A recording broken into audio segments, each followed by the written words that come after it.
উম্মতগণের নিকট থেকে কি প্রতিশ্রুতি নেওয়া হয়? উত্তর: বিভিন্ন নবীর উম্মতগণের কাছ থেকেও প্রতিশ্রুতি নেওয়া হয়, তারা যেন নিজ নিজ নবী রাসূলদের আনুগত্য করে ও কোনো অবস্থায় তাদের নাফরমানি না করে।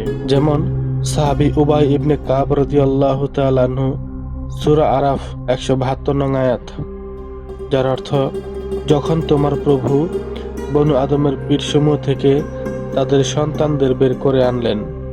এর ব্যাখ্যায় বলেন, অতঃপর আল্লাহ তাদের একত্রিত করলেন এবং নারী পুরুষে বিভক্ত করলেন। অতঃপর তাদেরকে ভবিষ্যতের আকৃতি দান করলেন ও কথা বলার ক্ষমতা দিলেন। তখন তারা কথা বলল।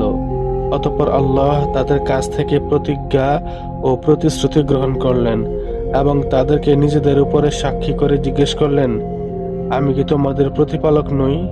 তারা বলল, হ্যাঁ।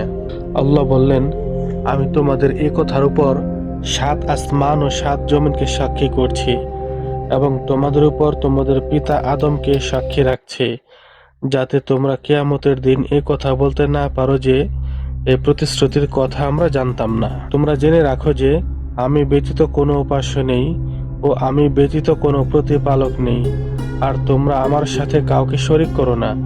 সত্তর, আমি তোমাদের নিকট আমার রাসূলগণকে পাঠাবো, তারা তোমাদেরকে আমার সাথে কৃত এই প্রতিজ্ঞা ও প্রতিশ্রুতির কথা স্মরণ করিয়ে দেবেন। আর আমি তোমাদের প্রতি আমার কিতাবসমূহ নাজিল করব। তখন তারা বলল, আমরা সাক্ষ্য দিচ্ছি যে নিশ্চয়ই আপনি আমাদের প্রভু এবং উপাস্য।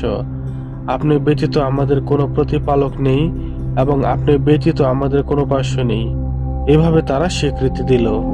প্রিয় ভাই ও বোনেরা, আপনারা কি জানেন শেষ নবীর জন্য কি প্রতিশ্রুতি গ্রহণ করা হয়?